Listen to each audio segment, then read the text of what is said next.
तो समस्त भक्त चरणे आमी आमार दंडवत प्रणाम जानिए आज के आमरा शुनबो महाभारतेर मध्य जार कथा आमरा जानते पारी आमरा शुनते पाबो महाभारत खुललेई देखते पाबेन ए जगते आमरा खबरेर कागजे टीवीते माझे माझेई देखी कखनो सन्तान बाबा मा के जालातन करे कखनो बाबा मायेर जालातने सन्तान संसार छेड़े चले जाए আমরা দেখি আজকে মহাভারতের মধ্যে আমরা দেখব যে একজন ছেলে তার বাবাকে হত্যা করছে অর্থাৎ পুত্রের হাতে পিতার মৃত্যু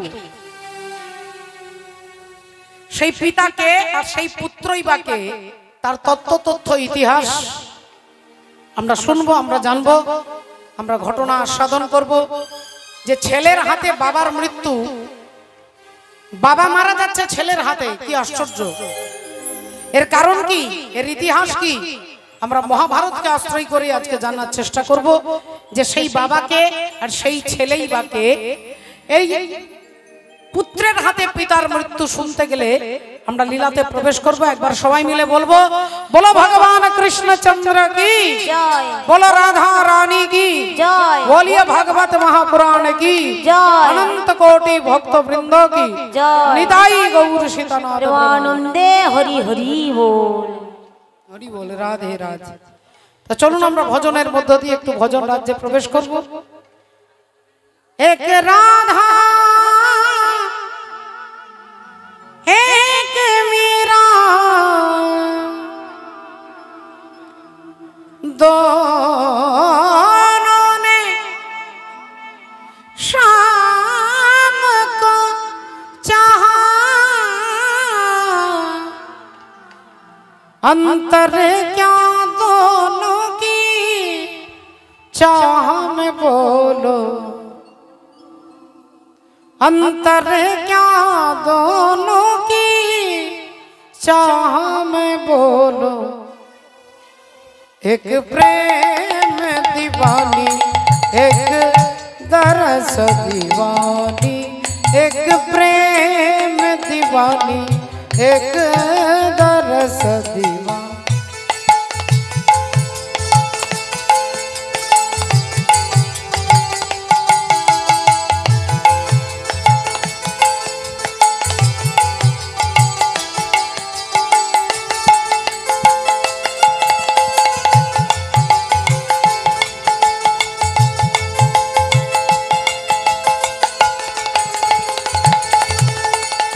एक राधा राधा राधा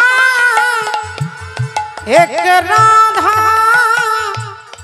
एक मीरा दोनों ने शाम को चाहा अंतर क्या दोनों की चाह में बोलो एक प्रेम दीवानी एक दरस दीवानी एक प्रेम दीवानी एक दरस दीवानी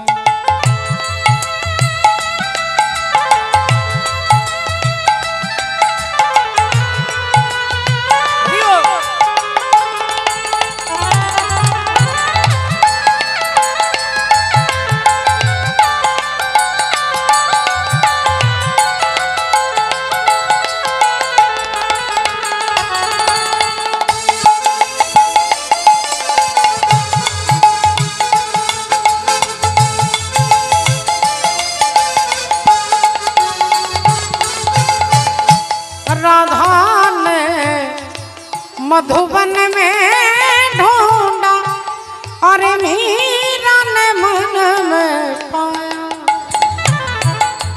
सगम पदा पधम पर कर धनि धरे रे गम गम पम पधा पद सनि सरे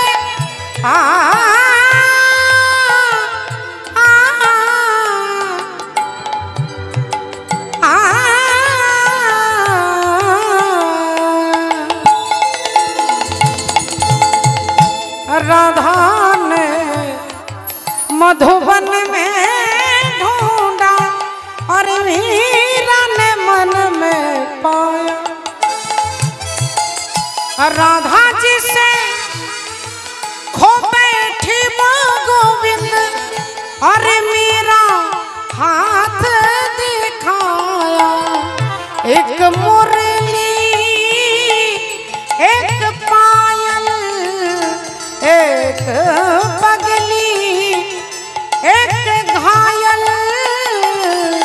अंतर क्या दोनों की चाह में बोलो, अंतर क्या दोनों की चाह में बोलो। एक प्रेम दीवानी एक दरस दीवानी, एक प्रेम दीवानी एक दरस दीवानी।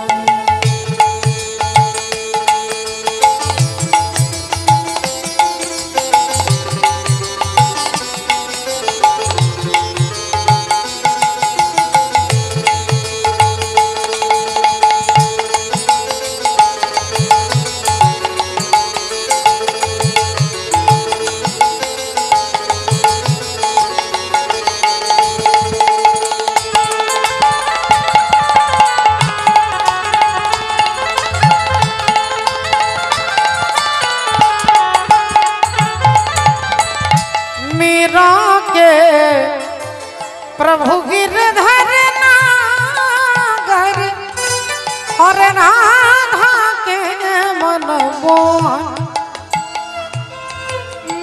राधा नित श्रृंगार करे और मीरा बन गए जोगन। एक रानी एक दासी दोनों हरि प्रेम की प्यासी। अंतर क्या दोनों की चाह में बोलो, अंतर क्या दोनों की चाह में बोलो। एक प्रेम दीवानी एक दरस दीवानी, एक प्रेम दीवानी एक दरस दीवानी, एक प्रेम दीवानी एक दरस दीवानी। সকলে চরণে দণ্ডবোধ প্রণাম জানিয়ে আজকে পুত্রের হাতে পিতার মৃত্যুর তথ্য আমরা শুনবো। এই মুহূর্তে চলে যাব আজকে কুরুক্ষেত্রের মাঠে। 18 দিনের কুরুক্ষেত্রে যুদ্ধ শেষ হয়ে গেছে। যুদ্ধে পঞ্চপাণ্ডব জিতে গেছে, পঞ্চপাণ্ডব জিতে গেছে। যুধিষ্ঠির দাদা রাজা হয়েছে, যুধিষ্ঠির দাদা রাজা হয়েছে, কুন্তী দেবী রাজমাতা হয়েছে। আজকে পঞ্চপাণ্ডবের কোনো অভাব নেই, আজ থাকার অভাব নেই, পড়ার অভাব নেই, খাবার অভাব নেই। এক সময় 12 বছর জঙ্গলে জঙ্গলে ঘুরেছে, 1 বছর অজ্ঞাতবাস করেছে, যাদেরকে লাক্ষা ভবনে পুড়িয়ে মারবার চেষ্টা করেছে দুর্যোধন। আজকে সেই সবাই শেষ হয়ে গেছে, যুধিষ্ঠির রাজা হয়েছে, পঞ্চপাণ্ডব জিতে গেছে। ভগবান চিন্তা করলেন যে তাহলে এখানে দায়িত্ব শেষ করে আমি চলে যাব দ্বারকায়। ভগবান কৃষ্ণ মনে মনে চিন্তা করলেন তাহলে এখানে দায়িত্ব শেষ, এবার আমাকে দ্বারকায় যেতে হবে। তাই দ্বারকায় যাবার আগে আমি সমস্ত ভক্তদের সঙ্গে দেখা করে যাব, দেখি কে কি চাই, কার কি ইচ্ছে আছে। সকাল থেকে অনেক ভক্তের সঙ্গে দেখা করতে করতে করতে ভক্তিমতী মায়েরা ভগবান শ্রীকৃষ্ণ এসেছেন পিসিমা কুন্তী দেবীর কাছে। কুন্তী দেবীকে এসে বলছেন, পিসিমা আর এই রাত্রিবেলায় তোমার কাছে এসেছি একটা কথা বলবার জন্য, কারণ আমি আর কয়েকদিনের মধ্যেই হস্তিনাপুর ছেড়ে দ্বারকায় চলে যাব। এ কথা শোনার সাথে সাথে কুন্তী দেবীর মনে হলো যেন মাথায় বজ্রাঘাত হলো, চিৎকার করে উঠলেন, ওরে কৃষ্ণ, ওরে কৃষ্ণ,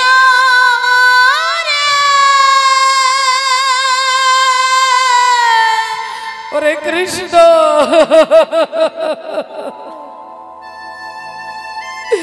এ তুই কি বলছিস বাবা, তুই আমাদের ছেড়ে চলে যাবি? ভগবান বললেন, এই দেখো পিসিমা। আচ্ছা পিসিমা, যতদিন তোমাদের দুঃখ ছিল, জ্বালা ছিল, যন্ত্রণা ছিল, আমি তোমাদের পাশে ছিলাম। আজকে তোমার ছেলে যুধিষ্ঠির রাজা হয়েছে, তুমি রাজার মা হয়েছো, আজ তো তোমাদের কোনো চাওয়া পাওয়া অভাব কিছু নেই। তাহলে এবারে এখানে দায়িত্ব শেষ করে আমাকে হস্তিনাপুরে ছেড়ে দ্বারকায় গিয়ে এবার সেখানে কাজ করতে হবে। কুন্তী দেবী বললেন, তাহলে এই রাত্রি বেলায় কেন এসেছিস? বল কেন এসেছিস? ভগবান বললেন পিসিমা আজ তুমি আমার কাছে যা চাইবে আমি তোমাকে তাই দেব গো।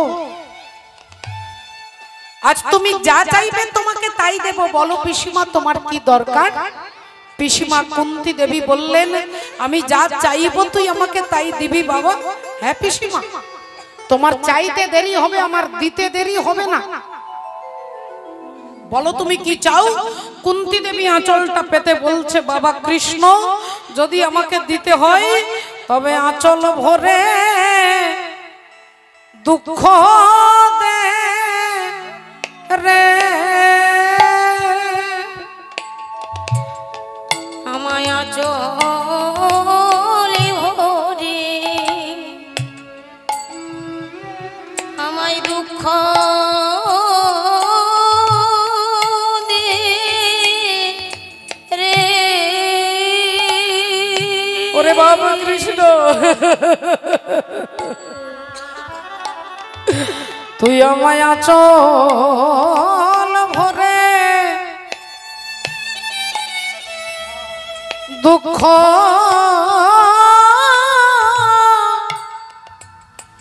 দে রে,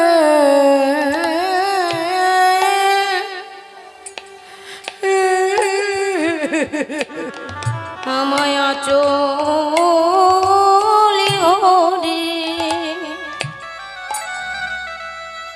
আমায় দুঃখ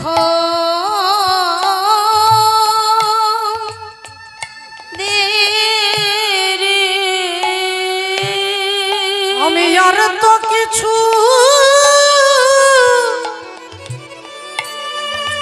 ওরে চাই না কৃষ্ণ, ওরে কৃষ্ণ রে আমায় আঁচলে ভরে আমায় দুঃখ দে রে। কি বলছে, কত বড় কথা বলছে দেখো। কুন্তী দেবী বলছে তুই আমাকে দুঃখ দে, জগতের যত দুঃখ তুই আমাকে দে। আপনারা মায়েরা যারা কীর্তন শুনতে এসেছেন একটু ভালো করে ভেবে দেখুন তো মা, ভগবানের কাছে দাঁড়িয়ে আজ পর্যন্ত আমরা কেউ দুঃখ চেয়েছি? আমরা কেউ দুঃখ চেয়েছি? আমরা সুখ চাই, আমরা অর্থ চাই, আমরা ছেলে চাই, নাতি চাই, জামাই চাই, গাড়ি চাই, বাড়ি চাই, সুস্থতা চাই, শারীরিক সুস্থতা। কিন্তু আজ পর্যন্ত এমন কেউ আছে যে কুন্তী দেবীর মতো যে ভগবানের কাছে দাঁড়িয়ে বলছে জগতের সব দুঃখ তুই আমাকে দে? ভগবান অবাক হয়ে পিসিমার দিকে তাকিয়ে বলছে পিসিমা গো তুমি আমার কাছে দুঃখ চাইছো? জীবনে তুমি এত দুঃখ পেয়েছো, জীবনে যত আঘাত পেয়েছো, এত যন্ত্রণা পেয়েছো, তারপরেও তুমি বলছো আমাকে দুঃখ দাও কেন? পিসিমা কুন্তী দেবী বললেন এতদিন পরে একটাই কথা বুঝতে পারলাম, আমাদের জীবনে যতদিন দুঃখ ছিল, জ্বালা ছিল, যন্ত্রণা ছিল, তুই আমাদের পাশে ছিলি, কিন্তু আজকের এই সুখের দিনে তুই আমাদের ছেড়ে চলে যাচ্ছিস। যতদিন দুঃখ ছিল তুই আমাদের পাশে ছিলি, আজ এই সুখের দিনে তুই আমাদের ছেড়ে চলে যাচ্ছিস। তাহলে বুঝতে পারলাম যে দুঃখ থাকলেই তুই থাকিস। তাই ওরে কৃষ্ণ আমার জীবনে যেন কোনোদিন সুখ না আসে, কারণ সুখ এলেই তুই আমাদের ছেড়ে চলে যাবি, আর দুঃখ থাকলে তুই আমাদের ছেড়ে যেতে পারবি না। ভগবান এই কথা শোনার সাথে সাথে কুন্তী দেবীকে বুকে জড়িয়ে ধরেছে। পিসিমা গো আমি তোমাকে কথা দিচ্ছি পিসিমা, রণে বনে জঙ্গলে ঘরে বাইরে, সকালে দুপুরে বিকেলে সন্ধে রাত্রি, রাস্তায় ঘাটে নদ নদী আকাশ বাতাস, যেখানে দাঁড়িয়ে তুমি আমাকে ডাকবে, তুমি যেখানে যখন আমাকে দাঁড়িয়ে ডাকবে আমি তোমার কাছে এসে দাঁড়াবো, আমি তোমার কাছে এসে দাঁড়াবো, আমি তোমার কাছে এসে দাঁড়াবো, আমি তোমার কাছে এসে দাঁড়াবো, তুমি যখন ডাকবে আমি তখন আসবো, তোমার কাছে এসে দাঁড়াবো, যখন ডাকিবে আমি তখন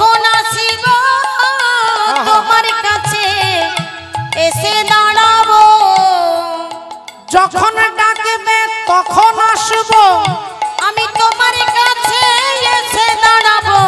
তুমি যখন ডাকবে তখন আসবো, আমি তোমার কাছে এসে দাঁড়াবো। আহা যখন ডাকিবে তখন আসিব। আমি তোমার কাছে এসে দাঁড়াবো। আহা যখন ডাকবে তখন আসিব। আমি তোমার কাছে এসে দাঁড়াবো। যখন ডাকবে তখন আসিব। আমি তোমার কাছে এসে দাঁড়াবো। তুমি যেখানে দাঁড়িয়ে আমাকে ডাকবে আমি কথা দিচ্ছি তোমার কাছে আসবো। এই ভগবান পিসিমাকে কথা দিয়ে ওই ঘর থেকে বেরিয়ে হাঁটতে হাঁটতে চলে যাচ্ছে। আর যেতে যেতে যেতে হঠাৎ দেখলেন একটা বাড়ি থেকে একটা কান্নার শব্দ ভেসে আসছে। একটা ঘর থেকে কান্নার শব্দ ভেসে আসছে। ভগবান সেই ঘরের কাছাকাছি এগিয়ে যাচ্ছে, হাঁটতে হাঁটতে যাচ্ছে। আর যেই দরজার কাছে এসে দাঁড়িয়ে দেখছে অন্ধকার ঘর, টিম টিম করে একটা প্রদীপ জ্বলছে।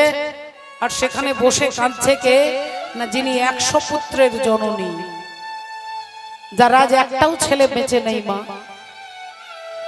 প্রতিটা ছেলে মারা গেছে, আজ তাকে মা বলে ডাকবার মতো কেউ নেই। মা বলে তার কোলের মধ্যে মাথাটা রেখে সবার মতো কেউ নেই। তিনি আর কেউ নয় মা, তিনি হলেন শতপুত্রের জননী মা গান্ধারী। আর সেই গান্ধারী অন্ধকার ঘরে বসে কাঁদছে, নিজের হাত দিয়ে চুলগুলোকে, দুটো হাত দিয়ে চুলগুলোকে ধরে ছিঁড়ছে। কখনো বুক চাপড়াচ্ছে, কখনো মাটিতে আছাড় দিয়ে গড়াগড়ি দিয়ে কাঁদছে। আর কাঁদতে কাঁদতে মরা ছেলেগুলোকে ডাকছে। যে ছেলেগুলো মরে গেছে তাদেরকে ডাকছে দুর্যোধন দুঃশাসন বলে। পরাণের দুর্যোধন রে,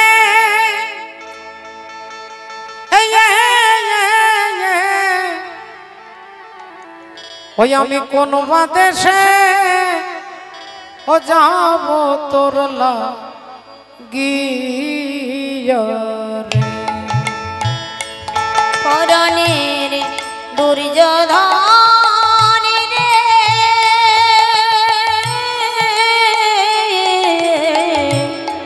কোন বাদেশে যাব তোর লাগিয়া রে।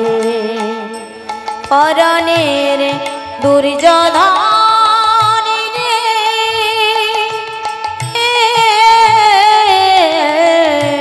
আমি কোন দেশে যাব তোর লাগিয়া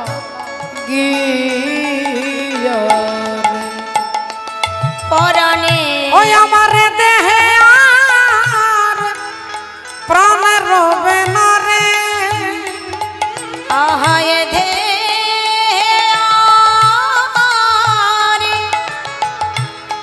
প্রাণী রবে না রে। আমি কোন দেশে যাব তোর লাগিয়া রে। পরাণের দুর্যোধন রে,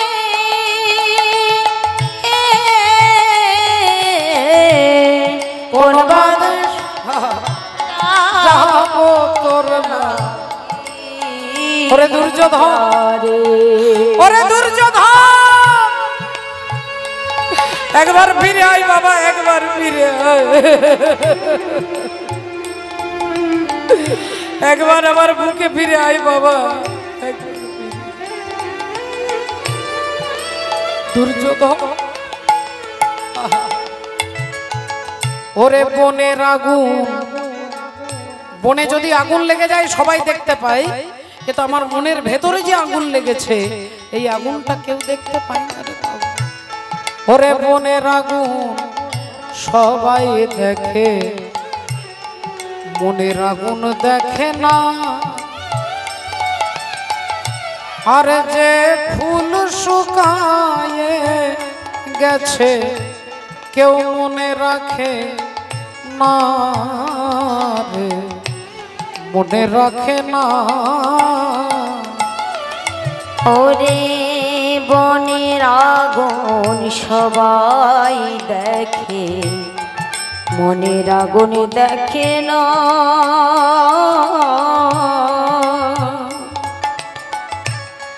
যে ফুল শুকায়ে গেছে কেউ মনে রাখে না, কেউ মনে রাখে না। ও বলিয়ে দে আমার প্রাণ রবে না রে, আমি আর বাঁচবো না। প্রাণ রবে না রে, ওই আমি কোন দেশে যাব তোর লাগিয়া রে, পরাণের দুর্যোধন রে, ওরে খোকা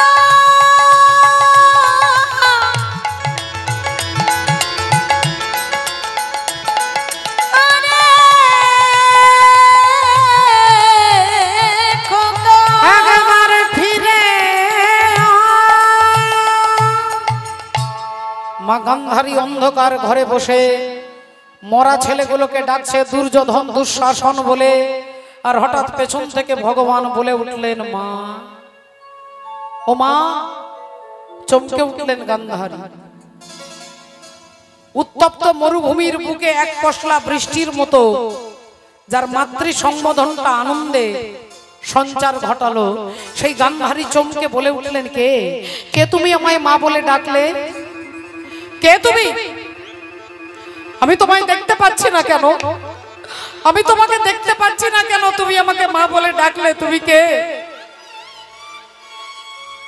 পেছন থেকে ভগবান বলছেন, মা আমাকে দেখার জন্য এরকম হ্যালোজিন জেলে দিলে দেখা যাবে না, এরকম হ্যালোজিনের আলোতে দেখা যাবে না, টিউবলাইটের আলোতে দেখা যাবে না, সূর্যের আলোতে দেখা যাবে না।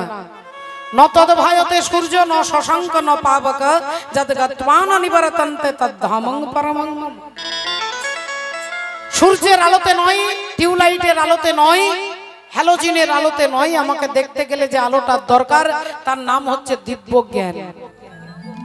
আর সেই দিব্য জ্ঞান আমি ছাড়া জগতে কেউ দিতে পারে না। তুমি আমায় দেখবে মা।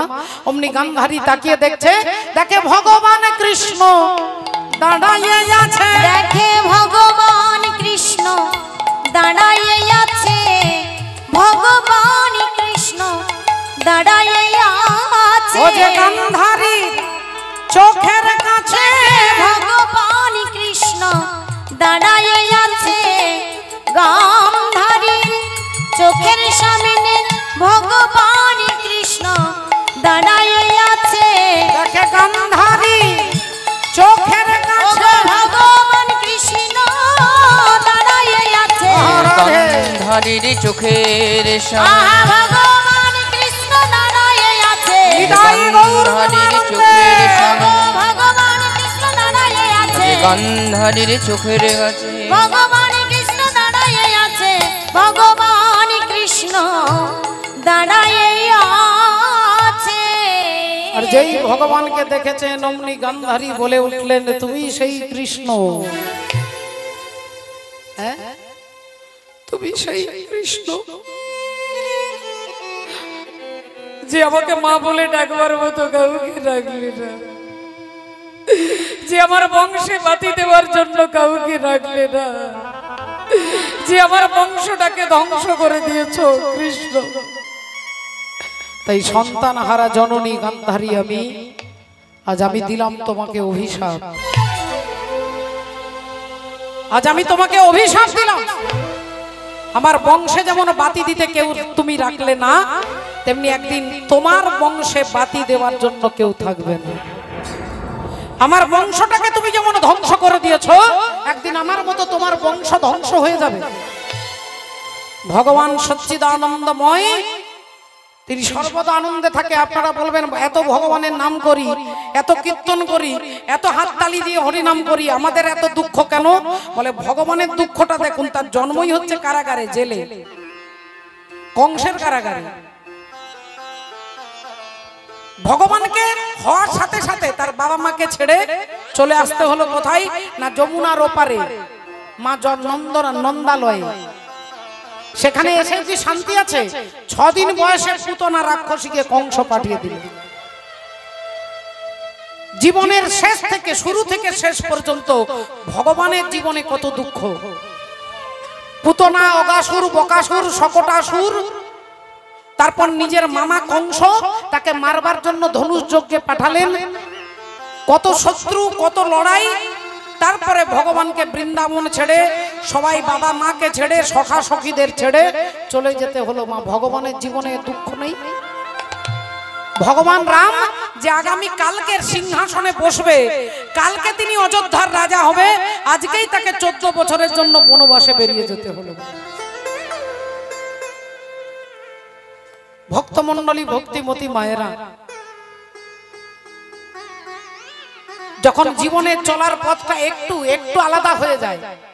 আজকে আপনারা দেখছেন 26,000 শিক্ষকের দুর্দশা দেখছেন। তারা কখনো ভাবেনি যে 7 বছর চাকরি করার পরে চলে যাবে, কিন্তু জীবন কখন পাল্টে যাবে আপনাকে বলে পাল্টাবে না। বাবা, ঘরে বা বনেতে থাকো, সদা হরি বলে ডাকো। ওই অবস্থায় মুখে হাসি হাসাটা খুব কঠিন। ভগবান রাম যিনি সিংহাসনে বসবে, তাকে বলকল কাপড় পরে, গাছের ছাল পরে, সংসার ছেড়ে 14 বছর বনে বনে খালি পায়ে খালি গায়ে একটা পাতার কুটির তৈরি করে থাকতে হলো। বাবা, এটা কি কম যন্ত্রণা, কম কষ্ট?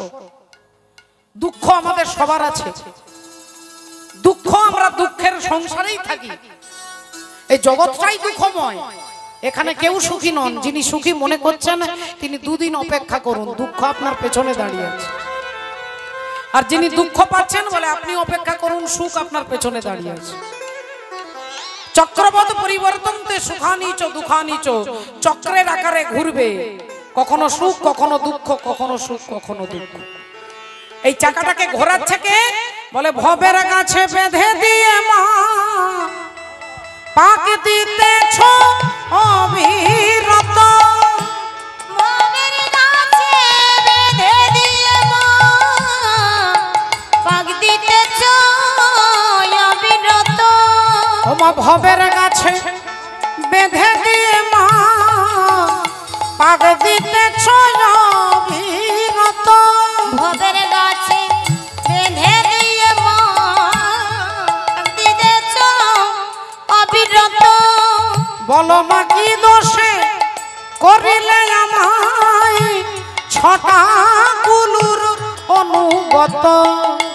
কি দোষেতে করিলে আমায় 6টা কুলুর অনুগত? মায়া মায় ঘুরাবি কত, মায়া মায় ঘুরাবি কত, কলুর চোখ ঢাকা বলদের মতো। মায়া মায় ঘোরাবি কত, মায়া মায় ঘোরাবি কত। তাহলে আজকে ভগবান শ্রীকৃষ্ণচন্দ্র গান্ধারী বললেন, আমার বংশে বাতি দিতে তুমি যেমন কাউকে রাখলে না, একদিন আমার মতো তোমার বংশ ধ্বংস হয়ে যাবে। ভগবান একগাল মিষ্টি হেসে বললেন, মা, তোমার অভিশাপটাকে মাথায় তুলে নিলাম।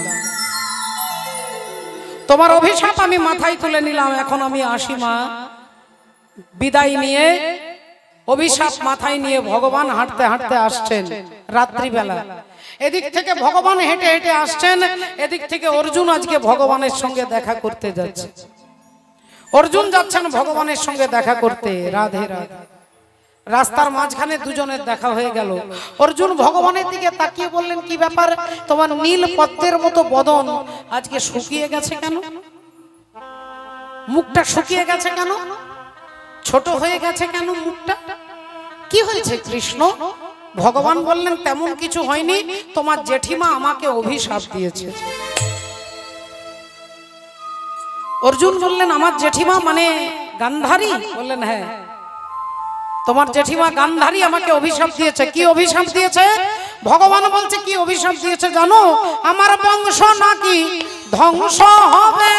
আমার বংশ নাকি ধ্বংস হবে।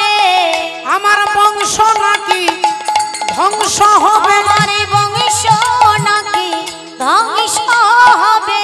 তুমি শোনো অর্জুন শোনো তবে, বংশ নাকি ধ্বংস হবে।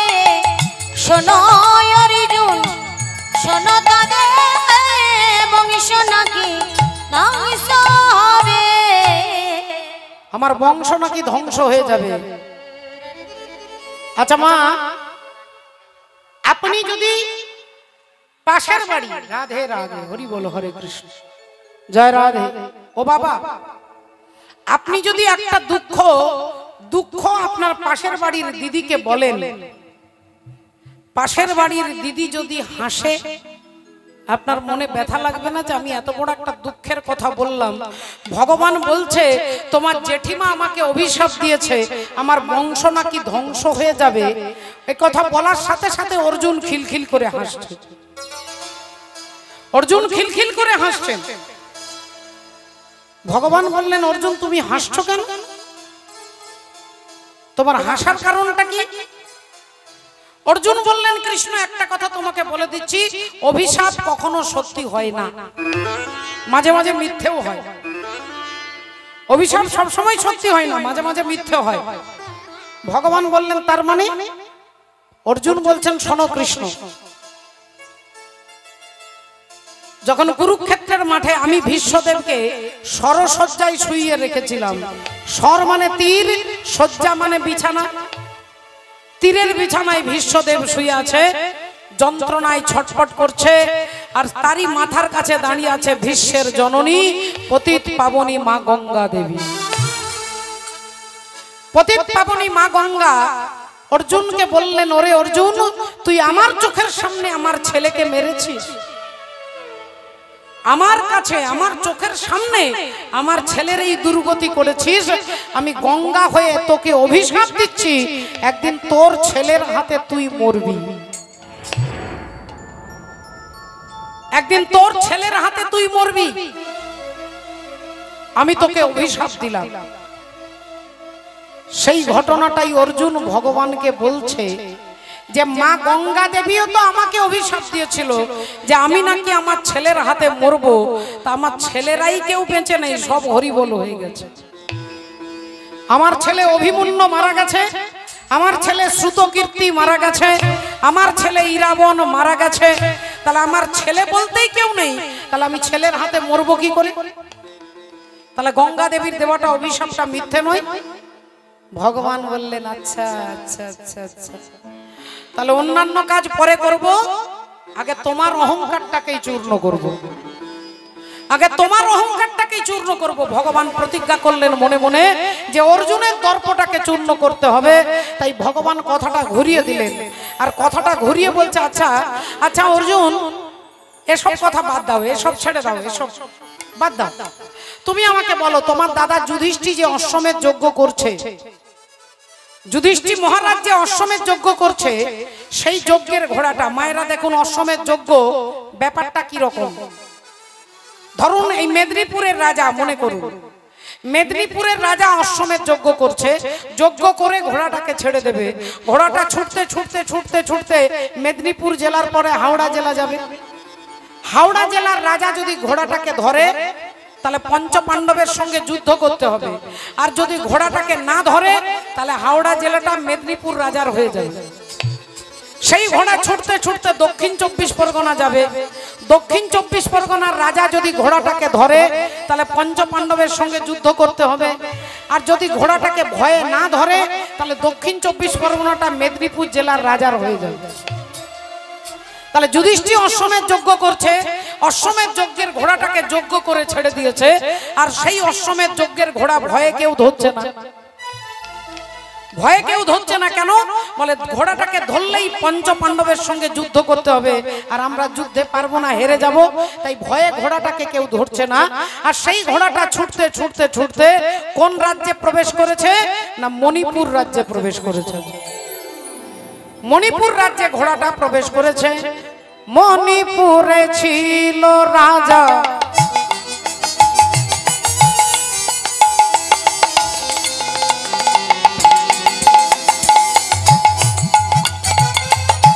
মণি পড়েছিল রাজা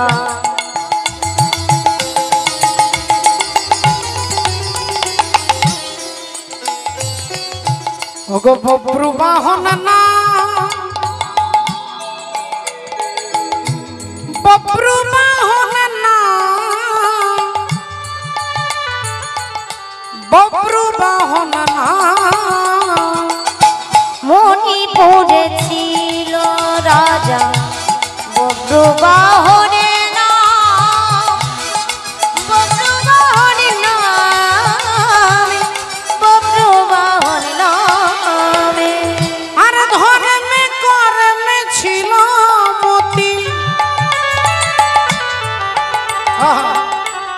রাজা অতি গুণবান অতি গুণবান ধর্মে কর্মে ছিল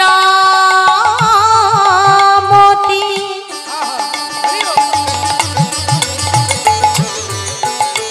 রাজা অতি গুণবান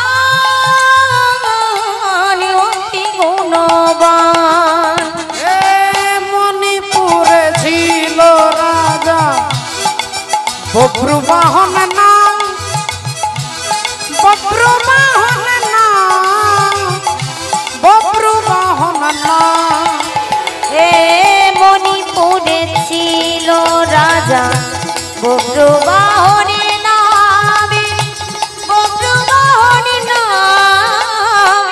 বব্রু বাহনে নামে ভক্তমণ্ডলী ভক্তিমতী মায়েরা ঘোড়াটা ছুটতে ছুটতে ছুটতে মণিপুর রাজ্যের ওপর দিয়ে যাচ্ছে আর সেই মণিপুর রাজ্যের রাজার নাম হচ্ছে বব্রু বাহন বব্রু বাহন মানে কি না সূর্যের মতো যার উজ্জ্বল কান্তি এত সুন্দর দেখতে বব্রু বাহন সেই বব্রু বাহন রাজা যুধিষ্ঠির অশ্বমেধ যজ্ঞের ঘোড়াটাকে ধরেছে আর ঘোড়াটাকে ধরেই দেখতে পাচ্ছে কপালে লেখা আছে যে যিনি সতীর পুত্র হবে তিনি ঘোড়াটাকে ধরবে আর অসতীর পুত্র হলে ঘোড়াটাকে ধরে ভয়ে ছেড়ে দেবে এবার আপনারা মায়েরা বলুন বব্রু বাহন কি করবে ঘোড়াটার কপালে লেখা আছে যিনি সতীর পুত্র হবে তিনি ঘোড়াটাকে ধরবে যুদ্ধ করবে আর অসতীর পুত্র হলে ঘোড়াটাকে ধরেও ভয়ে ছেড়ে দেবে এবার বব্রু বাহন ঘোড়াটাকে ধরে আর তো ছাড়তে পারবে না তার মায়ের কাছে নিয়ে আসছে ঘোড়াটাকে ধরে মায়াকে দেখাতে নিয়ে আসছে মা ও মা মায়ের নাম কি না মায়ের নাম হচ্ছে দেবী চিত্রাঙ্গদা চিত্রাঙ্গদা আর বাবার নাম কি না বাবার নাম হচ্ছে অর্জুন মায়ের নাম চিত্রাঙ্গদা বাবার নাম হচ্ছে অর্জুন কিন্তু অর্জুন জানে না যে আমার একটা ছেলে আছে আর ছেলে জানে না যে আমার বাবার নাম অর্জুন ছেলে জানে না যে আমার বাবা অর্জুন আর অর্জুন জানে না যে আমার একটা ছেলে আছে আপনারা বলবেন এটা কি করে হয় একটা ছেলে তার বাবাকে জানবে না একটা বাবা তার ছেলেকে জানবে না এটা কি করে হয় এটা কি কখনো হয় নাকি ছেলে জানবে না যে আমার বাবা একজন আছে আর বাবা জানবে না যে আমার একটা ছেলে আছে তাহলে এর পেছনে কোনো কারণ আছে রহস্য আছে আর এই কারণটা জানতে গেলে একটু আগে চলে যেতে হবে যখন অর্জুন দ্রৌপদীকে বিবাহ করলেন ধ্রুপদ রাজার কন্যা দ্রৌপদী আর দ্রৌপদীকে কে বিয়ে করবে বলে রাজসভায় এরকম এই যে এটা দেখছেন কি সুন্দর ডিজাইন করা এরকম মাথা সিলিং এর উপরে একটা রূপোর মাছ রাখা আছে আর রূপোর মাছটা ফ্যানের মতো ঘুরছে ওই মাছের চোখটাকে যিনি লক্ষ্য ভেদ করতে পারবে অর্জুন হরিবল যে পারবে দ্রৌপদীকে তার সঙ্গে বিয়ে দেওয়া হবে তা কত রাজা মহারাজা সব আসছে কেউ মাছটার লেজে মারছে কেউ বুকে মারছে কেউ পিঠে মারছে কেউ মাথায় মারছে কিন্তু মাছের চোখটাকে কেউ লক্ষ্য ভেদ করতে পারছে না একমাত্র অর্জুন এসে ওই মাছের চোখটাকে লক্ষ্য ভেদ করছে একটু লক্ষ্য করে দেখুন লক্ষ্য কিন্তু আমাদেরও আছে এখানে যারা যারা মায়েরা বাবারা আছেন দাদা দিদি ভাই বোন সকলে আমাদের কিন্তু একটা লক্ষ্য আছে ছোট বড় লক্ষ্য ছাড়া আমরা এখানে আসতে পারবো না কিন্তু কে কি রকম লক্ষ্য বলে শিশুর নেহারি লক্ষ্য মাতৃস্তনপানে আর মাতালের স্থির লক্ষ্য মদিরা সন্ধানে সতী খুঁজে পুজিবারে পতির চরণ কুলোটার লক্ষ্য হরে কিসে পরমন, বাঁদরের লক্ষ্য শুধু ফলের বাগান, শুকুনির লক্ষ্য দূর ভাগাড়ের সন্ধান, শৃগালের লক্ষ্য মৃতদেহ লয়ে টানাটানি, আর নিন্দুকের লক্ষ্য শুধু পরনিন্দা গ্লানি। জ্ঞানীর লক্ষ্য শুধু তর্ক উপার্জন, আর ভক্তের লক্ষ্য শুধু শ্রীহরির চরণ। হরি বল, রাধে রাধে। তাই অর্জুন কি করলেন? মাছের চোখটাকে লক্ষ্য ভেদ করে দ্রৌপদীকে বিবাহ করে বাড়ি নিয়ে আসছে। তখন ছিল 12 বছরের, বনে থাকতে হবে, পাশা খেলায় হেরে গেছে, জঙ্গলে জঙ্গলে। তা একটা পাতার কুটির করে আজকে মা কুন্তী দেবীকে অর্জুন নিয়ে আসছে দ্রৌপদীকে দেখাবে বলে। আর এদিকে কুন্তী দেবী তিনি মশলা মারছে, রাধে রাধে, মশলা মারছে ভক্তিমতী মায়েরা। এখন কুন্তী দেবী মশলা মারছে, দেখুন পেছন থেকে অর্জুন বলছেন, দেখো মা আজকে তোমার জন্য কি এনেছি, দেখো কি এনেছি একবার দেখো মা। কুন্তী দেবী না দেখে না জেনেই বলে ফেললেন, আজকে যা এনেছিস বাবা আমাকে বাদ দিয়ে তোরা 5 ভাই সমান ভাগে ভাগ করে দে। অর্জুন বললেন, মা এ জননী একটাবার দেখো মা কি এনেছি, একটাবার দেখো কি এনেছি। হরি বল, রাধে রাধে। কি এনেছি তুমি একটাবার দেখো।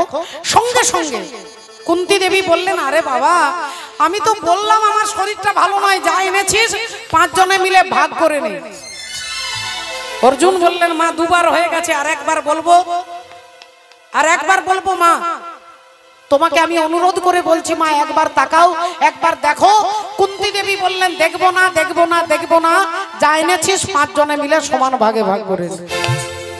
এই যেই কথা বলেছে অর্জুন সঙ্গে সঙ্গে দ্রৌপদীকে বলছে, দ্রৌপদী আজ থেকে তুমি একা আমার স্ত্রী নও, আজ থেকে আমাদের 5 ভাইয়ের স্ত্রী হলে তুমি। হরি বল। আজ থেকে তুমি আমাদের 5 ভাইয়ের স্ত্রী, আমাদের 5 ভাইয়ের সমান অধিকার, 5 ভাইকে তোমাকে সমান মর্যাদা দিতে হবে। এ কথা বলছে, উনি পেছন থেকে যুধিষ্ঠির চিৎকার করে উঠেছে, অর্জুন কি বলছিস ভাই?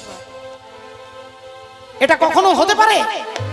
একটা নারীর 5টা স্বামী, কি বলছিস তুই? অর্জুন বললেন, দাদা আমি বলিনি, বলেছে মা। মা বলেছে যা এনেছিস 5 জনে মিলে ভাগ করে নে। বললেন মা না দেখে না জেনে বলেছে। অর্জুন বললেন, কিন্তু একবার নয়, 2 বার নয়, 3 বার বলেছে, ত্রিশত্ব করেছে। যুধিষ্ঠির বললেন, এটা হতে পারে না, এটা হতে পারে না। হরি বল, রাধে রাধে। আমি বলছি। অর্জুন বললেন, দাদা গো আজকে তুমি বললেও মা যেখানে কলম দিয়ে দিয়েছে সেখানে ভগবানের কলম চলবে না। আমি বলছি তুই ভুল বলছিস। অর্জুন বলছেন, দাদা আমি ভুল বলিনি, আমি ঠিক বলছি। এই 2 ভাইয়ের মধ্যে তর্ক হচ্ছে, আর এমন সময় 2 জনের মাঝখানে এসে দাঁড়াচ্ছে কে? অন্তর্যামী শ্রী গোবিন্দ অন্তরে জানিয়া, অন্তর্যামী শ্রী গোবিন্দ অন্তরে জানিয়া, অন্তর্যামী শ্রী গোবিন্দ অন্তরে জানিয়া। যুধিষ্ঠির সম্মুখেতে দাঁড়ালো আসিয়া, যুধিষ্ঠির সম্মুখেতে দাঁড়ালো আসিয়া, যুধিষ্ঠির সম্মুখেতে দাঁড়ালো আসিয়া। ভগবান শ্রীকৃষ্ণচন্দ্র যুধিষ্ঠির দাদার কাছে একবার দাদার দিকে একবার অর্জুনের দিকে তাকিয়েছে। বললেন, কি ব্যাপার সকাল সকাল 2 ভাইয়ের মধ্যে এত তর্ক হচ্ছে, কারণটা কি? যুধিষ্ঠির বলছে, দেখো না কৃষ্ণ। অর্জুন বলছে, দ্রৌপদী আমাদের 5 জনের স্ত্রী। ভগবান বললেন, অর্জুন তুমি এ কথা বলছো কেন? অর্জুন বলছেন, কৃষ্ণ আমি বলিনি, আমি বিবাহ করে নিয়ে এসে মাকে দেখাতে চাইলাম, মা বলল যা এনেছিস 5 জনে মিলে সমান ভাগে ভাগ করে নে। তাই আমি বললাম দ্রৌপদী আজ থেকে 5 জনের স্ত্রী। ভগবান চুপ করে শুনছে, 2 জনের বক্তব্য শুনলো। যুধিষ্ঠির দাদা বলছে, কৃষ্ণ তুমি বলো এটা কি হতে পারে? অর্জুন বলছে, তুমি বলো কৃষ্ণ আমি কি কিছু ভুল বলেছি? ভগবানকে দায়িত্ব দিয়েছে। যুধিষ্ঠির বলছে, আজকে তুমি যা বলবে তাই হবে। অর্জুন বলছে, তুমি যা বলবে তাই হবে। তখনই অগত্যা ভগবান চোখ বন্ধ করে কিছুক্ষণ চিন্তা করে বলছে, অর্জুন তুমি বা যা বলেছো তাহাই সত্য। আজ থেকে দ্রৌপদী তোমাদের 5 ভাইয়ের স্ত্রী হবে। আপনারা মায়েরা বললেন যে এটা কি করে হয়, কেন হয়? বলে সতী নারী মা যেখানে কলম দিয়ে দেবে মা তো কুকুরও হয়, ছাগলও হয়, পশু পাখি সবাই মা হয়। একটা কুকুরেরও বাচ্চা আছে, একটা ছাগলেরও বাচ্চা আছে, সেও তো মা। কিন্তু সব মা হলে হবে না বাবা। কিছু কিছু মা আছে যারা শুধু সিনেমা। রাধে রাধে। মা যিনি কৃষ্ণ ভক্তি পরায়ণা হবেন, মা যিনি ধর্মের মর্মটাকে বুঝবেন, ধর্মের মর্মটাকে যিনি বুঝবেন। কিছুক্ষণ আগে কুন্তী দেবী কি বলেছিলেন? যে জগতের সব দুঃখ তুই আমাকে দে। কেন? বলে দুঃখ যতদিন থাকবে তুই আমাদের পাশে থাকবি। কিরকম মায়ের বিচারটা চিন্তা করে দেখুন। সেই অর্জুন বলছে মা যেখানে বলে দিয়েছে 5 জন ভাগ করে নিতে, সেখানে দ্রৌপদী আমাদের 5 জনের স্ত্রী হবে। কৃষ্ণ তুমি বলো কি করব? ভগবান বললেন দ্রৌপদী আজ থেকে তোমার এরা 5 জন স্বামী হয়ে গেল। যুধিষ্ঠির মেনে নিলেন, অর্জুন মেনে নিলেন, ভীম মেনে নিলেন, সবাই মেনে নিলেন। কিন্তু আমরা মানতে পারি না মা। আমাদের একটু সন্দেহ, এর কিরকম যেন খটকা লাগে। একটা নারীর 5টা স্বামী, শুধু বাইরে দেখবেন না মা, বাইরে এটা দেখবেন না। বাইরে যদি মনে করেন রাবণের 10টা মাথা, রাবণের যদি 10টা মাথা, তাহলে 10 মাথা যুক্ত রাবণ কি করে পাশ ফিরে ঘুমোতো? আমরা ডান দিক ঘুরে শুতে পারি, বাঁ দিক ঘুরে শুতে পারি, যার 10টা মাথা সে পাশ ফিরবে কি করে? আপনারা ভাবতে পারেন।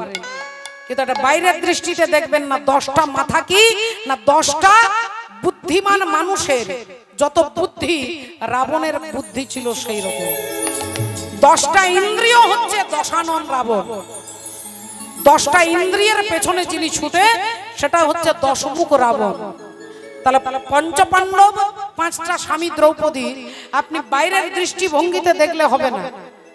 5টা স্বামী কি না ক্ষিতি অব তেজ মরুত বোম।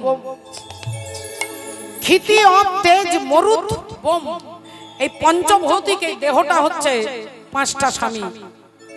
পঞ্চভৌতিক দেহ, এই গোটা দেহটা ক্ষিতি অব তেজ মরুদ বোম দিয়ে পঞ্চভূতে তৈরি। আর এই 5টা দেহের মিশ্রণকে আমি কি বলি? আমার নাম চৈতালি, আমার নাম চৈতালি, নিজের বুকে হাত দিয়ে বলি। তাহলে শরীরটাকে আমি চৈতালি মনে করি আমি। তাহলে পঞ্চভৌতিক দেহ, তাহলে সেই অর্থে আপনারও 5টা স্বামী, আপনারও 5টা স্বামী, আমারও 5টা স্বামী। আর সেই 5টা স্বামী হচ্ছে ক্ষিতি অব তেজ মরুত বোম। আহা রাধে রাধে। কত বড় কথা তত্ত্বদর্শী মহাজন বলছে। এ মনে বাবলা গাছে কষ লেগেছে, ও গুরু ধুয়ে নাও জ্ঞান সাবানে। গুরু আমার মনের ময়লা যাবে কেমনে?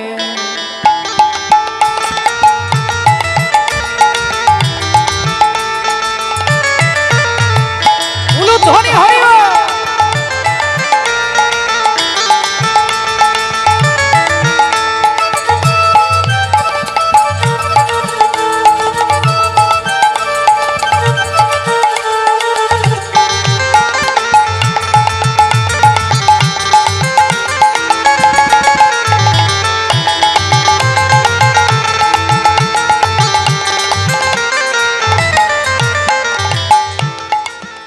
মনে বাবলা গাছের কষ লেগেছে, মনে বাবলা গাছের কষ লেগেছে।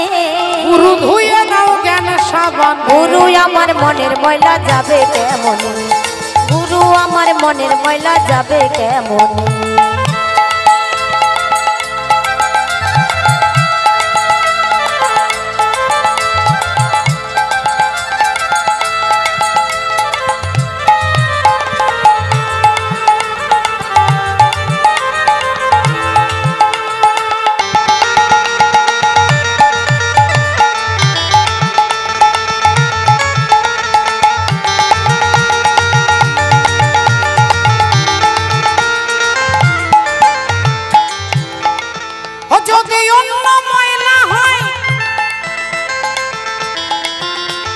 তবে ধোয়া মোছা যায়,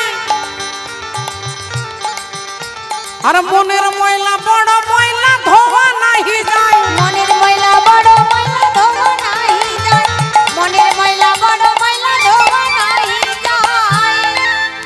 ও যার কুক্ষেনে হয়েছে জনম, ও যার কুক্ষেনে হয়েছে জনম, গুরু গো হরিও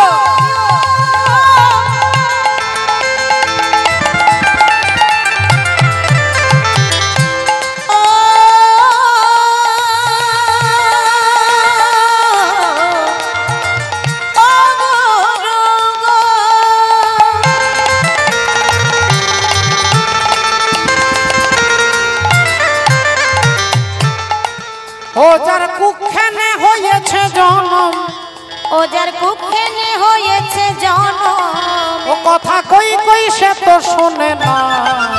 আহা গুরু আমার মনের ময়লা যাবে কেমন, গুরু আমার মনের ময়লা যাবে কেমন, এ মনে পাপ লাগাছে, এ মনে পাপ লাগাছে, কষ লেগেছে, মনে বাবলা গাছের কষ লেগেছে, গুরু ধুয়ে দাও জ্ঞান সাবালে। গুরু আমার মনের ময়লা যাবে কেমন, গুরু আমার মনের ময়লা যাবে কেমন, গুরু আমার মনের ময়লা যাবে কেমন, গুরু আমার মনের ময়লা যাবে কেমন, গুরু আমার মনের ময়লা যাবে কেমন, গুরু আমার মনের ময়লা যাবে কেমন, গুরু আমার মনের ময়লা যাবে কেমনে। নিতাই গৌর সীতানাথ প্রেমানন্দে। হরি বল। তাহলে অর্জুনকে বললেন আজ থেকে দ্রৌপদী তোমাদের 5 জনের স্ত্রী, 1 বছর করে, 1 বছর যুধিষ্ঠির কাছে, 1 বছর ভীমের কাছে, 1 বছর অর্জুন, 1 বছর নকুল, 1 বছর সহদেব, এইভাবে দ্রৌপদী থাকবে। আর যখন যেদিন দ্রৌপদী যার ঘরে থাকবে সেই ঘরে যদি কেউ বিনা অনুমতিতে ঢুকে যায় তাকে 12 বছরের জন্য নির্বাসনে যেতে হবে। ঘর সংসার ছেড়ে দিয়ে জঙ্গলে জঙ্গলে, পাহাড়ের গুফায়, গাছের তলায় 12 বছর কাটাতে হবে। কি করলে? বলে দ্রৌপদী যখন যার ঘরে থাকবে সেই ঘরে যদি কেউ বিনা অনুমতিতে ঢুকে যায়। ভগবান এই নিয়ম করে বেরিয়ে চলে গেলেন। এভাবেই সময় চলতে লাগলো, মাসের পর বছরের পর বছর। একদিন যুধিষ্ঠির স্বামীর সেবা দিয়ে দুপুর বেলায় দ্রৌপদী চরণ সেবা করছে, যুধিষ্ঠির স্বামীর চরণ সেবা করছে। আদিকে অর্জুন বাগানে দাঁড়িয়ে আছে, বাগানে অর্জুন দাঁড়িয়ে আছে। একজন ব্রাহ্মণ চিৎকার করতে করতে আসছে, বাঁচাও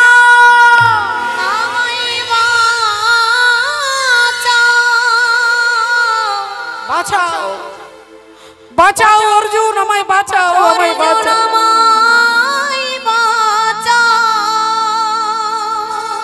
চমকে উঠলেন অর্জুন, দেখলেন এক ব্রাহ্মণ, বেদজ্ঞ ব্রাহ্মণ এসে বলছে আমাকে বাঁচাও। অর্জুন কি হয়েছে আপনার, কি সমস্যা আপনার? বললেন আমার বাড়িতে একটা গরু আছে, গাভী মাতা, আর সেই গাভী মাতাটাকে একটা বাঘ টানতে টানতে নিয়ে চলে যাচ্ছে। অর্জুন ওই গাভী মাতা ছাড়া আর আমার কেউ নাই সংসারে, ওই গাভী মাতাকে নিয়ে আমি থাকি, তার সেবা করি, আর সেই গাভী মাতাকে বাঘ টানতে টানতে নিয়ে যাচ্ছে। অর্জুন তুমি আমার গাভী মাতাকে রক্ষা করো, অর্জুন আমাকে সাহায্য করো, আমাকে সাহায্য করো। অর্জুন বললেন দেখুন আপনাকে সাহায্য করতে পারলে আমি খুব খুশি হতাম,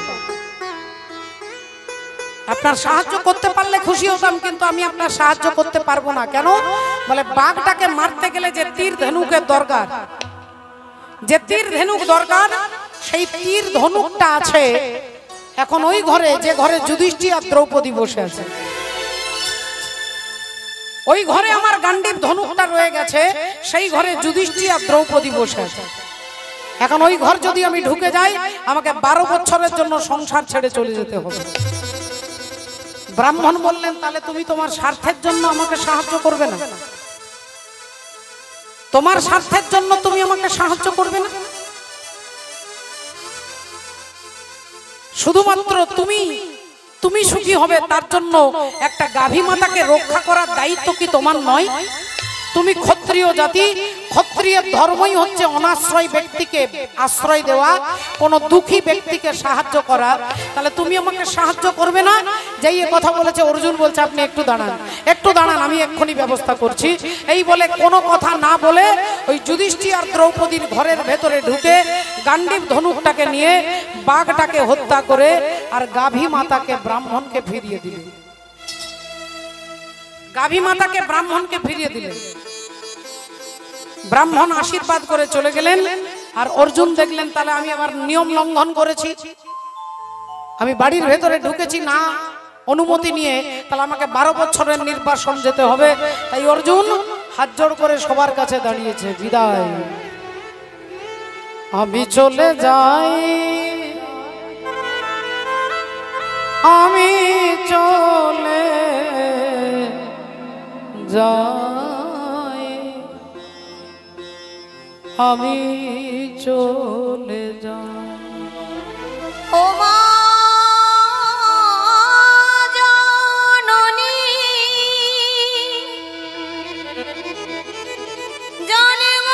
জন্মভূমি দাও গো বিদায়, ও মা দাও গো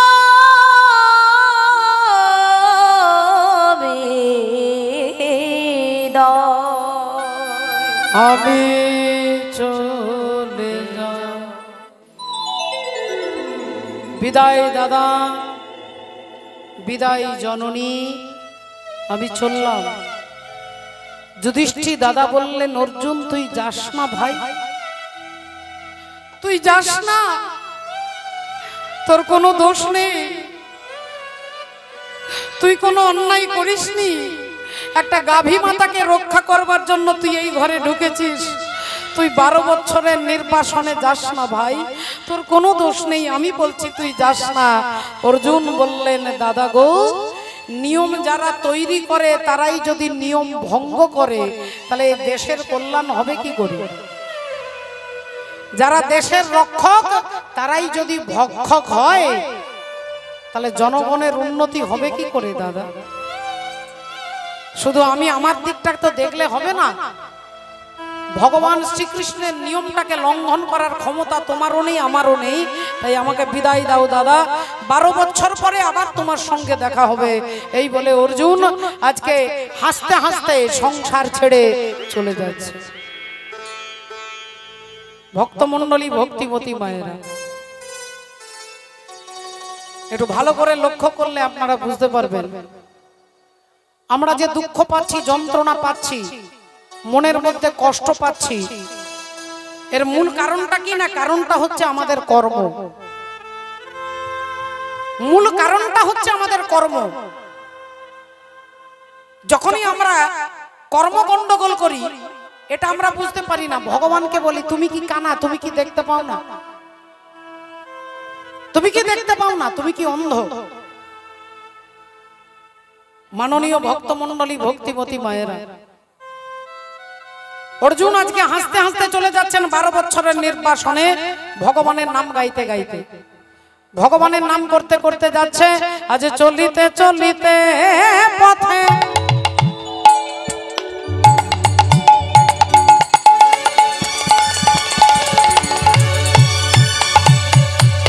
ও গো হা গোবিন্দ বলি ডাকে, আজি চলে যা,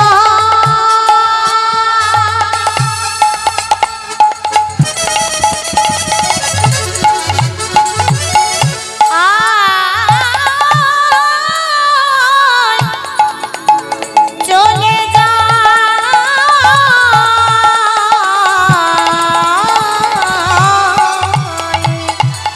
ওগো চলিতে চলিতে পথে,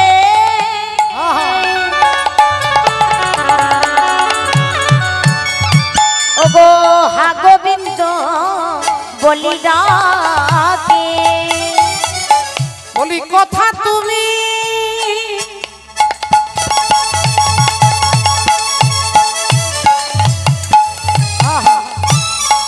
দিনের দয়াল হরি হে, এ বলো কথা তুমি দিনের দয়াল হরি, ওগো কথা তুমি দিনের দয়াল হরি হে, কথা তুমি দিনের দয়াল হরি, বলি চলে যাই চলে যাই, আজি চলে যাই চলে যাই, চলে যাই চলে যাই ও যে ভগবানের নাম গাই আজি চলে যাই চলে যাই ভগবানের ওগো নাম গাই গো চলে যাই চলে যাই কোথা তুমি দিলের দয়াল হরি হরি ও কোথা তুমি দিনের দয়াল হরি কোথা তুমি দিনের দয়াল হরি এবার মায়েরা দেখুন অর্জুন মানে কি না যিনি যুদ্ধ করার টেকনিকটাকে অর্জন করেছে যুদ্ধ করবার যে টেকনিক যে পদ্ধতি তাকে যিনি অর্জন করেছেন তাকে অর্জুন বলে তাহলে আপনাকে বুঝতে হবে নামের একটা গুরুত্ব নামের একটা মহিমা আছে সমস্ত নামের পেছনে একটা রহস্য একটা কারণ থাকে বাবা আপনাদের কাছে একটা ঘটনা বলবো মা একজন ভদ্রলোকের নাম দানচন্দ্র দানচন্দ্র নামটা শুনলেই আপনাদের মনে হবে যে সে মনে হয় প্রচন্ড দান করে কিন্তু ভক্তিমতী মায়েরা জীবনে কোনোদিন কখনো হরি নামে ভাগবত সেবায় বৈষ্ণব সেবায় ভক্তের সেবায় ব্রাহ্মণের সেবায় জীবনে কোনোদিন 1 টাকাও দান করেনি কখনো তীর্থে যায় না মন্দিরে যায় না কোনোদিন সারা জীবনে 1 টাকাও খরচা করেনি তার বাবা মা নাম রেখেছে দানচন্দ্র সেই দানচন্দ্রের বয়স হয়ে গেছে 75 বছর বয়স তার স্ত্রী তখন রেগে রেগে বলি হ্যাঁ গো স্বামী তার সারা জীবনে তো কখনো কোনো পুণ্যি শূন্য কোনো ধর্মকর্ম করলে না তা এক কাজ করো না 10 কিলোমিটার দূরে গঙ্গা তা কালকে যাও না একটু গঙ্গায় ডুবে এসো একটু গঙ্গায় স্নান করতে পারো না তার দানচন্দ্র বলল ঠিক আছে গঙ্গায় ডুবে এলে যখন পুণ্য হবে তা কালকেই বেরিয়ে যাব তবে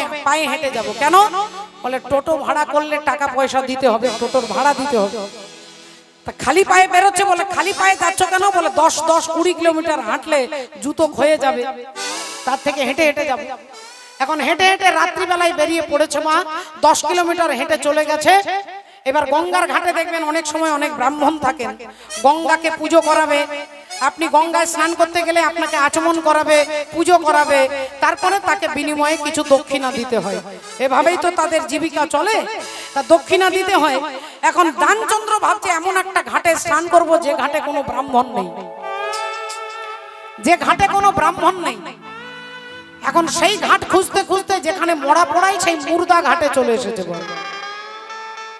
এখন মোড়া পোড়ানোর ঘাটে স্নান করছে একটা ডুব দিয়েছে দুটো দিয়েছে 3 নাম্বারটা দেবে ভাবছে যাক এখানে কোনো ব্রাহ্মণ নেই আমাকে দক্ষিণাও দিতে হবে না তাড়াতাড়ি ডুব দিয়ে পালিয়ে যাব আর 3 নাম্বার ডুবটা যেই দিয়ে উঠবে এদিকে অন্তর্যামী ভগবান তাকে পরীক্ষা করবার জন্য ব্রাহ্মণ সেজে চলে এসেছে 3 নাম্বার ডুব দিয়ে যেই দানচন্দ্র উঠছে দেখছে একজন ব্রাহ্মণ দাঁড়িয়ে আছে তা ব্রাহ্মণ অমনি হেসে বললেন যজমান কি জয় হোক হাতটা পেতে বলছে কই দেন আমাকে কিছু দক্ষিণা দেন কিছু দক্ষিণা দেন দানচন্দ্র বললেন দক্ষিণা কেন দিতে হবে বলে আপনি গঙ্গায় স্নান করছেন ব্রাহ্মণকে কিছু দান করবেন না অনেকে আছে অনেক ভদ্রলোক আছে ব্রাহ্মণকে 1 বছরের খাবারের টাকা দিয়ে দেয় দানচন্দ্র বলছে আপনি কি ভাবছেন আমি আপনাকে 1 বছরের টাকা দেব বলেন আপনাকে 1 বছরের দিতে হবে না 6 মাসের দেন দানচন্দ্র বলছে 6 মাস তো দূরের কথা 3 মাসের দেব না ভগবান বললেন 3 মাসের দিতে হবে না 1 মাসের টাকা দেন দানচন্দ্র বলছে 1 মাস তো দূরের কথা আমি 15 দিনের দেব না ভগবান বলছে 15 দিনের দিতে হবে না 7 দিনের দেন দানচন্দ্র বলে 7 দিন তো দূরের কথা আমি 1 দিনের দেব না ভগবান বললেন 1 দিনের দিতে হবে না 1 বেলা খাবারের টাকা দেন দানচন্দ্র বললেন 1 বেলা তো দূরের কথা আমি বড় জোর তোমাকে 1 টাকা দিতে পারি তা ভগবান ভাবছে যাক 1 টাকা দেবে সেটা না হয় আচ্ছা ঠিক আছে এর কাছ থেকে 1 টাকাও বার করা কঠিন বলে ঠিক আছে 1 টাকাও দেন দানচন্দ্র বলছে আমি কোনো টাকা পয়সা নিয়ে আসিনি 1 টাকা ধার থাকবে আমার বাড়ি হচ্ছে শৈলা গ্রামে সরি হরি বল রাধে রাধে শৌলা হ্যাঁ বলে 10 কিলোমিটার দূরে 1 টাকা ধার থাকলো যেদিন তুমি আমার গ্রামে গিয়ে আমার বাড়ি গিয়ে যাবে তোমাকে 1 টাকাটা দিয়ে দেব বলে দিয়ে দানচন্দ্র বাড়ি আসছে আর ভাবছে 1 টাকার জন্য কেউ কি 10-20 কিলোমিটার হাঁটবে 20 কিলোমিটার কি কেউ 1 টাকার জন্য হাঁটবে? দানচন্দ্র আনন্দে চলে আসছে, ভাবছে 1 টাকা বেঁচে গেছে। আর যেই বাড়ি চলে এসেছে, পরের দিন সকালবেলায় ভগবান আজকে ব্রাহ্মণ সেজে তার বাড়ির দরজায় চলে গেছে। এসে দরজা ঠক ঠক করছে, যজমান কি জয় হো। তা দানচন্দ্র তার স্ত্রীকে বলছে, দেখ তো কে এসেছে, দেখ তো দরজা খুলে। তার স্ত্রী এসে দরজা খুলেছে। কি ব্যাপার বাবা? না, আপনার স্বামী কালকে গঙ্গা স্নান করতে গিয়েছিল, 1 টাকা ধার পড়ে আছে, সেই 1 টাকাটা নেওয়ার জন্য এসেছি। গিন্নি রেগে গিয়ে তার স্বামীকে বলি এই যে ঘাটের মোড়া স্বামী, বলি তোমার 1 টাকাও জুটলো না ব্রাহ্মণকে দিতে? দানচন্দ্র বলে, এই কেস তুমি জানলে কি করে? বলো ওই ব্রাহ্মণ চলে এসেছে 1 টাকা নেওয়ার জন্য। দানচন্দ্র বলছে, বাপের জন্মে এরকম ব্রাহ্মণ দেখিনি, 1 টাকার জন্য এত দূর এসেছে। তা যা ওকে গিয়ে বলে দে, বল আমার শরীর খারাপ, যা বলে দে, বলবি ব্লাড প্রেশার হঠাৎ বেড়ে গেছে, যা। তা বলে তুমি 1 টাকা দেবে না? বলে না 1 টাকা দেবো না, চলে যা বলবি যা। স্ত্রী এসে বলছে, কিছু মনে করবেন না ব্রাহ্মণ ঠাকুর, এই কিছুক্ষণ হলো এক্ষুনি আমার স্বামী একটু অসুস্থ হয়ে গেছে, আপনি অন্য দিন আসবেন। ভাবছে বলে দিলেই চলে যাবে। আর ভগবান বলছে তুমি পাতায় পাতায় চলবে, আমি শিরাই শিরাই চলবো। ভগবানও বললেন, যজমান যতদিন ভালো না হবে, যতদিন অসুস্থ থাকবে, আমি আপনার বাড়িতেই থাকবো। আপনি আমাকে চাল দেবেন, ডাল দেবেন, নিজে রান্না করব, নিজে রান্না করে ভোগ লাগিয়ে খাবো। স্ত্রী বলছে, একটু দাঁড়ান। মনে মনে ভাবছে ব্লাড প্রেশার না বাড়লে কথা শোনার পরে বেড়ে যাবে। স্বামীকে এসে বলছে, হ্যাঁ গো ও স্বামী, ও ব্রাহ্মণ যায়নি, বলছে যতদিন ভালো না হবে ততদিন ঘরে থাকবে, চাল ডাল সব দিতে হবে। ব্রাহ্মণ বলছে, একবারে আপদ বিদায় করে দে, বলে এক্ষুনি গিয়ে বলগা, বল আমার স্বামী মারা গেল, যা বলবি, যা বল স্বামী এক্ষুনি হার্ট ফেল করে মারা গেল। না তুমি 1 টাকা দেবে না? বলে না 1 টাকা দেবো না। স্ত্রী এবার মিছিমিছি কান্নাকাটি করছে, মিছিমিছি কানতে কানতে গেছে, আই সর্বনাশ গো, আমার কি সর্বনাশ হলো গো, আয় আয় আয়, এক্ষুনি আমার স্বামী দানচন্দ্র মারা গেল গো। মাঝে মাঝে কাঞ্চার বলছে, এবার কে মিস কল দেবে গো। ভগবান বলে, আমি ঠাকুর দাদার জন্মে এরকম কি পণ দেখিনি। ভগবান বলেন, ঠিক আছে, যখন মারা গেছে আর তো কিছু করার নেই, পাড়ার লোককে জানিয়ে দিই দানচন্দ্র মারা গেছে। গোটা পাড়ার লোক ভাবছে কৃপণ লোকটা মারা গেছে, বাঁশ টাঁশ দড়ি টড়ি নিয়ে এসেছে, বাঁশের দোলা রেডি করেছে। গিন্নি বলছে, দেখো এখনো ভালো চাও যদি 1 টাকা দিয়ে দাও। দানচন্দ্র বলছে, নিঃশ্বাস বন্ধ করে থাকবো কিন্তু 1 টাকা দেবো না, নিঃশ্বাস কন্ট্রোল করে থাকবো কিন্তু 1 টাকা দেবো না। এখন নিঃশ্বাস বন্ধ করে আছে, সবাই বাঁশের দোলায় তুলে দিয়েছে। এবার গিন্নি সত্যি সত্যি কাঁদছে আর বলছে, ও গো আমার স্বামী মরেনি গো।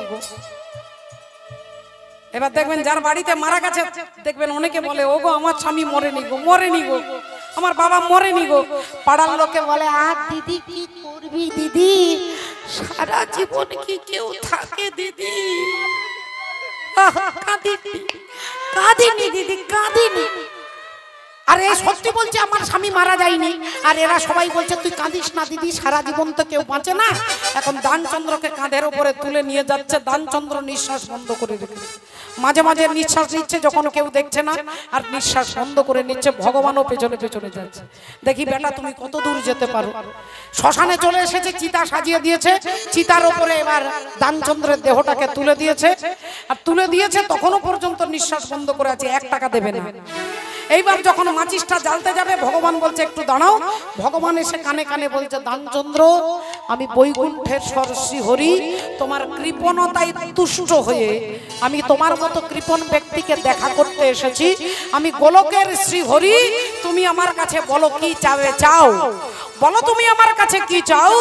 দানচন্দ্র বলছে, তুমি যদি হরি, আমি কি চাইবো তুমি বলছো, কি চাবে চাও, তাহলে কালকে যে 1 টাকাটা পেতে সেটা কোনো রকমে ছেড়ে দাও। দেখেছেন এই কমিটির দাদা ভাইরা আপনাদের কাছে ভিক্ষার আঁচল নিয়ে যাবে। ভগবত সেবায়, নরনারায়ণের সেবায় এত ঘটা করে, এত আনন্দ করে, এত খরচা করে কীর্তন, এই গোপ সমাজ যারা দীর্ঘদিন ধরে অনুষ্ঠিত করছেন, আমি তাদের অসংখ্য অসংখ্য প্রণাম, দণ্ডবত, নমস্কার জানাই, যে তাদের এই সুন্দর সুন্দর একটা মনোভাবের জন্য, জয় রাধে। আপনারা যতটুকু পারবেন কোন রকম দয়া দোষ দিয়ে হরি বল, চাপ পূর্বক নয়, যতটুকু পারবেন হরি বল হরি বল। আবার কেউ দান চন্দ্রের মতো থাকতে পারে। হ্যাঁ, জয় রাধে। তা চলুন একবার আজকে অর্জুন মনের আনন্দে ভগবানের নাম করছে। বলো বাঁকে বিহারী লাল কি জয়, বলো রাধা রানী কি জয়, अनंत कोटि भक्त वृंद की जय। सावरे को दिल में बसा कर तो देखो, सावरे को दिल में बसा कर तो देखो, तुम एक बार वृंदावन तो आकर तो देखो, तुम एक बार वृंदावन तो आकर तो देखो।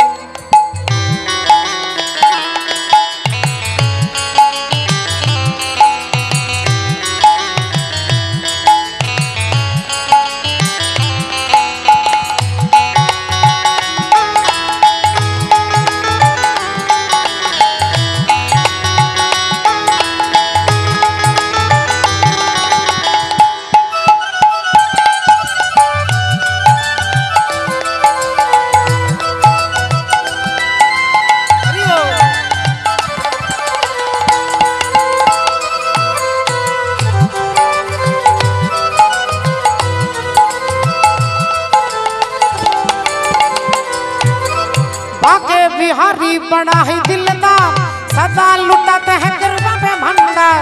बाके बिहारी बड़ा ही दिलदार, सदा लुटाते हैं कृपा के भंडार।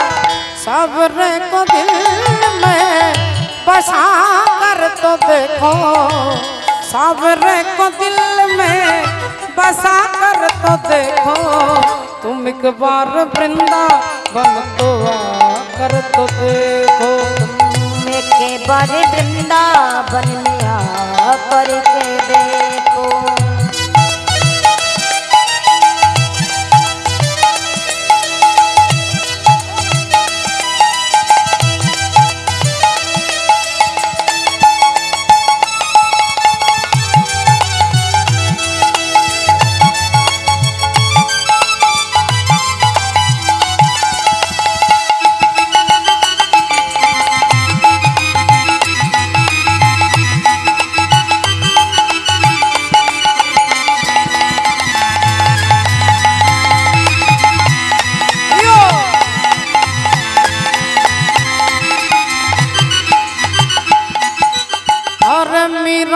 जैसे गिरधर को पाया, मीरा ने जैसे गिरधर के पाया, मीरा ने जैसे गिरधर को पाया, प्याला जहर का अमृत बनाया।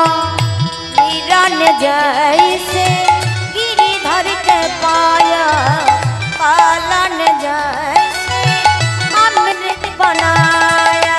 तुम अपना ये हस्ती को मिटा कर तो देखो, तुम अपना ये हस्ती को मिटा कर तो देखो, तुम एक बार वृंदावन तो आकर तो देखो, तुम एक बार वृंदावन तो आकर तो देखो। बाके बिहारी बड़ा ही दिलदार, सदा लुटाते हैं कृपा के भंडार।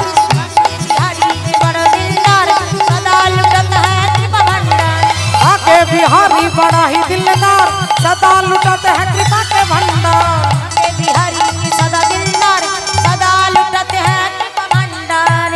सावरे को दिल में बसा कर तो देखो, सावरे को दिल में बसा कर तो देखो, तुम एक बार वृंदावन तो आकर तो देखो, एक बार वृंदावन में आकर के देखो, एक बार वृंदावन में आकर के देखो, एक बार वृंदावन में